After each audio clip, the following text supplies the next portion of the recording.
Welcome back to Vismayam news 24. இன்றைய நாளுக்கான குவைத்தின் செய்திகளை பார்க்கலாம். செய்திகளுக்குள் செல்ல முன் எமது சேனலை சப்ஸ்கிரைப் செய்து கூடவே நோட்டிஃபிகேஷனையும் ஆன் செய்து வைத்துக் கொள்ளுங்கள். நாங்கள் பதிவிடும் வீடியோக்களை தவறாமல் பார்க்க முடியும்.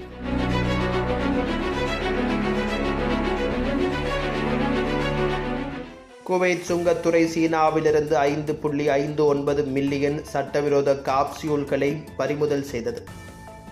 சட்டவிரோத பயன்பாட்டுக்காக சந்தேகிக்கப்படும் சுமார் 5.59 மில்லியன் வெற்று காப்சியூல்ஸ்கள் கொண்ட சீன மக்கள் குடியரசின் பல விமான சரக்கு கப்பல்களை பறிமுதல் செய்ததாக சுங்க பொது நிர்வாகம் அறிவித்திருக்கின்றது.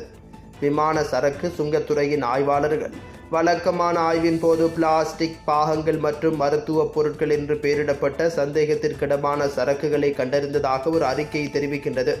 சோதனையில் பார்சல்களில் ஃபைசர் PGN 300 என்று குறிப்பிடப்பட்ட வெற்று காப்சியூல்ஸ்கள் இருப்பது கண்டறியப்பட்டிருக்கின்றது.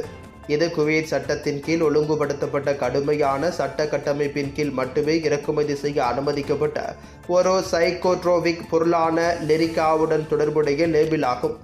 அறிவிக்கப்பட்ட உள்ளடக்கங்களுக்கும் உண்மையான பொருட்களுக்கும் இடையே தெளிவான வேறுபாடு இருப்பதை சுங்க அதிகாரிகள் கவனித்திருக்கின்றனர். அதனுடன் உள்ள விலை பட்டியல் பறிமுதல் செய்யப்பட்ட பொருட்களுடன் பொருந்தவில்லை. விமான சரக்கு சுகாதாரத்துறையின் சுகாதார நிபுணர்களுடன் கலந்தாலோசித்த பிறகு காப்சியூல்ஸ்கள் அங்கீகரிக்கப்படாதவை மற்றும் தடை செய்யப்பட்டவை என்பது உறுதி செய்யப்பட்டிருக்கின்றது. வணிக ரீதியான பறிமுதல் அறிக்கை தாக்கல் செய்யப்பட்டிருக்கின்றது. மேலும் சட்ட நடவடிக்கை நிலுவையில் உள்ளதால் ஏற்றுமதிகள் பறிமுதல் செய்யப்பட்டிருக்கின்றன. பொது சுகாதாரம் மற்றும் தேசிய பாதுகாப்பை பாதுகாக்க தொடர்புடைய நிறுவனங்களுடன் தொடர்ச்சியான ஒருங்கிணைப்பை வலியுறுத்தி கடத்தல் மற்றும் மோசடியை எதிர்த்து போராடுவதற்கான தங்கள் உறுதிப்பாட்டை சுங்க அதிகாரிகள் மீண்டும் வலியுறுத்தி இருக்கின்றனர். குவைத் தீ பாதுகாப்பு நடவடிக்கையில் 161 நிறுவனங்கள் மூடப்பட்டுள்ளன. செவ்வாய்க்கிழமை மாலை சுவேக் தொழில்துறை பகுதி 2 பொது தீயணைப்பு படையினர் பல அரசு அமைச்சுக்களுடன் ஒருங்கிணைந்து ஆய்வு பிரச்சாரத்தை மேற்கொண்டதாக தகவல்கள் வெளியாகியிருக்கின்றது. இதில் மின்சார மற்றும் நீர் அமைச்சகம், வர்த்தக அமைச்சகம், தொழில்துறைக்கான பொது ஆணையம் மற்றும் சுற்றுச்சூழல் பொது ஆணையம் ஆகியவை பங்கேற்றிருக்கின்றன. பாதுகாப்பு மற்றும் தீத்தடுப்பு விதிமுறைகளை மீறிய கட்டடங்கள் மற்றும் நிறுவனங்களை அடையாளம் காண்பதே இந்த பிரச்சாரத்தின் நோக்கமாகும். ஆய்வுகளின் விளைவாக 161 தொழில்துறை நிறுவனங்கள் மற்றும் கடைகளுக்கு நிர்வாக மூடல் உத்தரவுகள் பிறப்பிக்கப்பட்டிருக்கின்றன. கூடுதலாக பொது தீயணைப்பு படையால் நிர்ணயிக்கப்பட்ட பாதுகாப்பு தேவைகள் மற்றும் பிற ஒத்துழைக்கும் அதிகாரிகளின் விதிமுறைகளுக்கு இணங்க தவறியதற்காக 221 எச்சரிக்கைகள் மற்றும் அறிவிப்புகள் பிறப்பிக்கப்பட்டிருக்கின்றன. ஈரானிலிருந்து கால்நடை தீவனம் கொண்டுவரப்பட்ட கப்பலில் மறைத்து வைக்கப்பட்டிருந்த போதைப் பொருட்கள் குவைத் சுங்கத்துறையினரால் பறிமுதல்.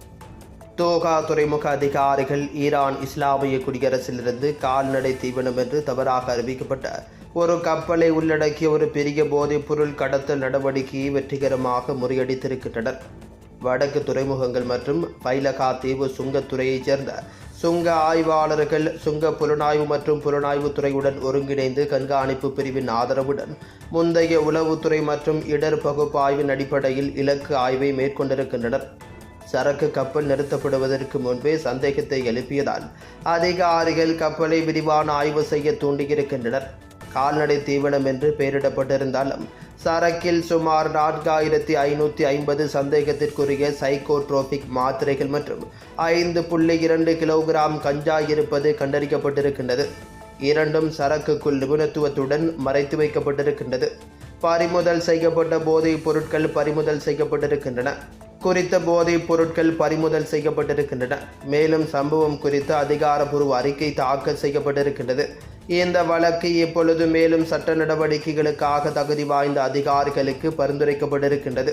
தடை செய்யப்பட்ட பொருட்களின் கடத்தலை எதிர்த்து போராடுவதற்கான அதன் உறுதியான உறுதிப்பாட்டை சுங்க பொது நிர்வாகம் ஒரு அறிக்கையில் மீண்டும் வலியுறுத்தி இருக்கின்றது. சட்டவிரோத வர்த்தகத்திலிருந்து நாட்டை பாதுகாக்க தேவையான அனைத்து நடவடிக்கைகளும் தொடர்ந்து பயன்படுத்தப்படும் எனவும் வலியுறுத்தி இருக்கின்றது. குவைத்தில் இன்றைய தினம் தங்கத்தின் பெறுமதிகளை பார்க்கலாம். 24 கேரட் 1 கிராம் ஒன்றின் தங்கத்தின் பெறுமதி 33.48 குவைத் தீனார்கள் ஆகும். 22 கேரட் 1 கிராம் ஒன்றின் தங்கத்தின் பெறுமதி 30.70 குவைத் தீனார்கள் ஆகும். 21 கேரட் 1 கிராம் ஒன்றின் தங்கத்தின் பெறுமதி 29.29 குவைத் தீனார்கள் ஆகும். 18 கேரட் 1 கிராம் ஒன்றின் தங்கத்தின் பெறுமதி 25.11 குவைத் தீனார்கள் ஆகும். குவைத்தின் இன்றைய நாணய மாற்று விகிதங்களை பார்க்கலாம். ஒரு குவைத் தீனார் ஒன்றின் இந்திய பெறுமதி 287 இந்தியன் ரூபாய்களாகும். ஒரு குவைத் தீனார் ஒன்றின் இலங்கை பெறுமதி 980.74 இலங்கை ரூபாய்களாகும். ஒரு குவைத் தீனார் ஒன்றின் பங்களாதேசி பெறுமதி 396.72 பங்களாதேசி டகாஸ் ஆகும். Welcome to Metro Medical Care. Your health is our concern.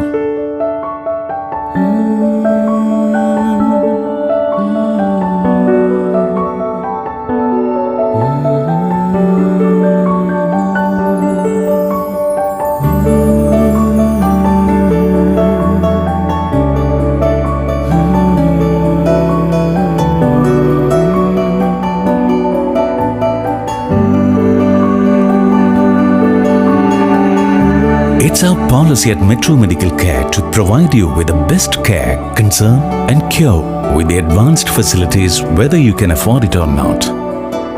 The smile on your faces and the healthy life you regain, that's the greatest reward for Metro Medical Care. Metro Medical Group. The care, the concern, the cure. Kuwait, UAE.